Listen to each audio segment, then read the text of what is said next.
அக்டிபினியர் வணக்கம். இன்று நம்முடன் ஐயா ரவீந்திர இணைஞ்சிருக்கார். வணக்கம் சார். வணக்கம் சார், பீகார் தேர்தல் வாக்குப்பதிவு இன்னைக்கு நடந்து முடிஞ்சிருக்கு.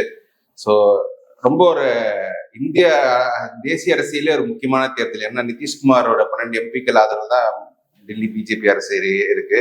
ஸோ இந்த தேர்தல் முடிவு எப்படி இருக்கும்? ஆனா நிதிஷ்குமாரோட அரசியல் வந்து இது எப்படியும் போலாம் அப்படின்ற மாதிரி இருக்கு. ஸோ தேர்தல் டைனாமிக்ஸ் எப்படி இருக்கும்? போன வாட்டி ரொம்ப க்ளோஸ் மார்ஜினா தேஜஸ்வி யாதவ் அதிகாரத்தை இழந்தாரு. அதாவது ஹரியானா, மகாராஷ்டிரா, ஜார்க்கண்ட் 3 இடம் தான் நடந்திருக்கு எலெக்ஷன். டெல்லி நடந்திருக்கு. 3 இடமும் ப்ரோ இன்கம்பன்சி இருந்திருக்குது. டெல்லியில காங்கிரஸ் கூட கூட்டணி போனதுனால ஆம் ஆத்மி தோல்வி அடைஞ்சிருக்குது. இதுதான் இந்த 4 மாநிலங்களோட ரிசல்ட். பீகார்லயும் ப்ரோ இன்கம்பன்சி வரக்கூடிய அளவுக்கு பெண்கள் பெரிய அளவுல ஓட்டு போட்டு வர்றதுக்கு ஒரு வாய்ப்பு இருக்குங்கிற எதிர்பார்ப்பு தான் எல்லா தரப்புலையும் இருக்குது. ஆன்டி இன்கம்பன்சி பற்றிய தாக்கமும் ஹெவியா இருக்குது. ஏன்னா ரைட் ஃபைட்டுங்கிறதுனால ப்ரோ இன்கம்பன்சி இருந்ததுன்னா என்டிஏ கவர்மெண்ட், ஆன்டி இன்கம்பன்சி இருந்ததுன்னா ஆர்ஜேடி கவர்மெண்ட். சின்ன பிள்ளைக்கும் தெரியும் ஒரு விஷயம்தான். இதுல ஜட்ஜ் பண்ண முடியாத ஒரு தன்மைக்குள்ளதான் இது போகுது. தர்மேந்திர பிரதான் என்ன சொல்றாருன்னா, எங்களுடைய சோசியல் பொலிஷன் பெருசு, எங்களோட சோசியல் பொலிஷன் 65% வாக்குகள். இந்த 65ல நாங்க மெஜாரிட்டி போல் பண்ணிட்டோம்னா, நீங்க 35க்குள்ள மெஜாரிட்டி போல் பண்ணாலும் அது தாக்கு பிடிக்க முடியாது. சவுகானும் நம்பிக்கையோட பேசுறாரு, மோடி அமித்ஷா எல்லாம் நம்பிக்கையோட தான் இருக்கிறாங்க. அதே வேளையில தேஜஸ்வி யாதவ், லாலு யாதவ், சிபிஐஎம்எல், ராகுல் காந்தி இவங்களும் நம்பிக்கையோட தான் இருக்காங்க. ராகுல் காந்திக்கு மட்டும்தான் கொஞ்சம் நம்பிக்கை குறைவு இருக்குது. ஓகே. ஸோ ராகுல் காந்திக்கு நம்பிக்கை குறைய வச்சு நம்ம என்டிஏ ஜெயிக்குங்கிற ஒரு முடிவுக்கு வரலாமான்னா அது ரிசல்ட்ல தான் தெரியுங்கிறதா என்னோட பார்வை. 2020 பெரிய விமர்சனம், தோல்விக்கு பெரிய விமர்சனம். காங்கிரஸ் வந்து 70 சீட் வாங்கி 19 ஜெயிச்சாங்க. நீ 70 சீட் கொடுத்த தப்பு அப்படின்னு சொன்னாங்க. நீங்க கூட காங்கிரஸ் ஸ்ட்ராட்டஜியா இப்ப சீட்டு குறைச்சிருக்காங்க, 61 சீட் தான் வாங்கியிருக்காங்க. அந்த 61ல கூட 8 சீட்டு ஃப்ரெண்ட்லி ஃபைட் நடக்கிற ஒரு சீட்டு. ஸோ அப்போ கூட்டு டெடிகேட்டட் சீட்னா 53 சீட் தான் இப்போ காங்கிரஸ் இருக்கு. ப்ளஸ் பிரச்சாரமும் அது கொஞ்சம் நல்லா பண்ணியிருக்காங்க. ஸோ அது ஒரு பிரியங்கா காந்தி 2020 இல்லை.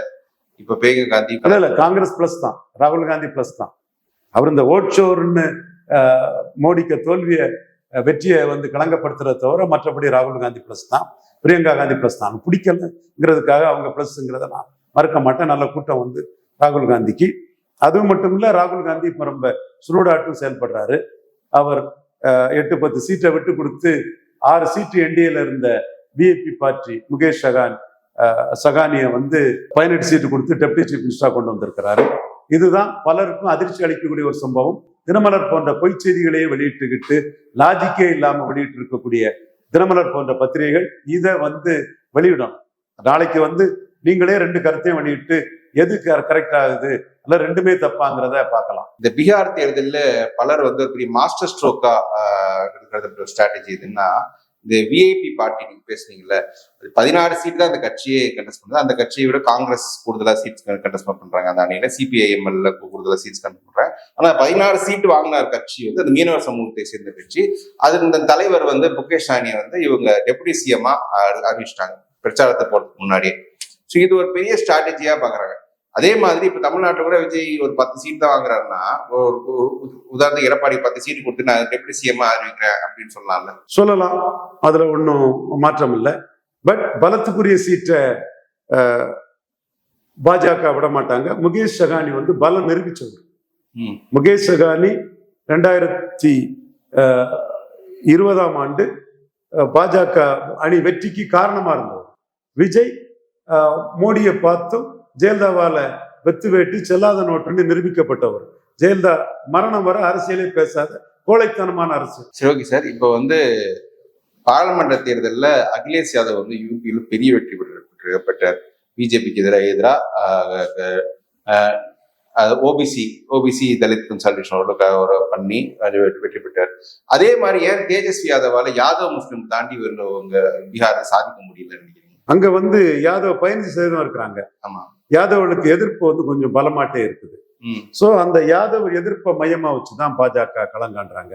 கோரி, குர்மி, பிராமின், பூமிகா, ராஜ்புட், கயஸ்தா, ஜெய்ஸ்வால்னு யாதவ் எதிர்ப்பு சம்பவங்களை அவங்க ஒன்றிணைச்சு கொண்டு போறாங்க. அதைத்தான் பிரதான் வந்து நாங்க எங்களுக்கோட இது வந்து 65% இருக்குன்னு சொல்றாப்புல. இந்த யாதவ் முஸ்லீம் கிட்ட என்டிஏ உள்ள நுழையிறது கஷ்டம்.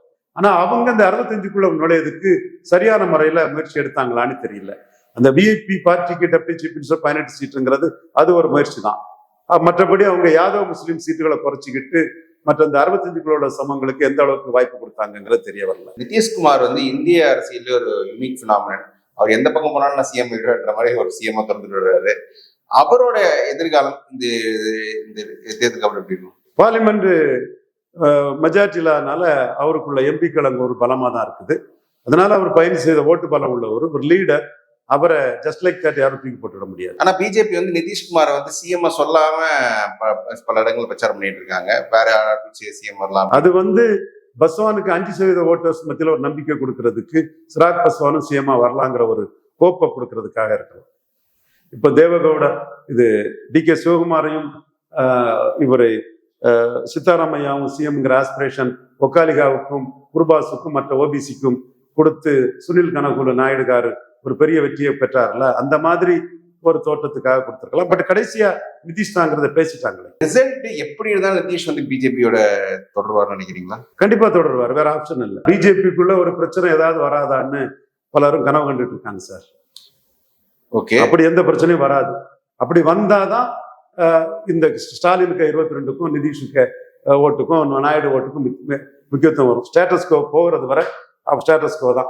இந்த கேள்வி வந்து கொஞ்சம் அசர்த்தமா தான் இருக்கு. பட் எனக்கு பிராக்டிகல் பாலிடிக்ஸ் புரியுது. ஓகே, இப்போ அசியூமிங் வந்து இப்போ தேஜஸ்வி யாதவ் மெஜாரிட்டி கிடைக்குது. இப்போ டஃப் ஃபைட் இருக்கும்போது தின் மெஜாரிட்டி தான் இருக்குன்ற போது தேஜஸ்வி யாதவ் வந்து நிதிஷ்குமாருக்கு முதலமைச்சர் பதவி விட்டு கொடுப்பாரா? ஆன்டி பிஜேபி அந்த மைண்ட் செட்ல இல்ல இறங்கி பிஜேபி ஃபேஸ் பண்ணலான்னு அது என்னத்துக்கு விட்டு கொடுக்க போறாரு? அப்படி விட்டு கொடுத்தாலும் தேஜஸ்விக்கு நிதிஷுக்கு எம்பிக்கள் ஓட்டு போட்டுட்டா மெஜாரிட்டி வந்துருமா Modi? There is no other alternative to Modiji. So மோடிஜியை கவுத்தரலான்லாம் யாரும் நினைக்காண்டாம். 29லயும் மோடிஜி தான். 2016-20 ரவீந்திர சாமியோட பாடைகள் நான் கத்திட்டு ஒரு பெரிய விஷயம் ஒண்ணு. எடப்பாடி ஆட்சியை கவுக்கணும்னா முதல்ல ஸ்டாலின் தான் முடிவு எடுக்கணும். அதே மாதிரி மோடி ஆட்சியை கவுக்கணும் ராகுல் காந்தி தான் முடிவு எடுக்கணும். ராகுல் காந்தி வந்து இந்த ஆட்சிக்கு வந்து ஒரு குழப்பமான ஆட்சியை கவர்மெண்ட் உட்காருவார் நான் நம்பல.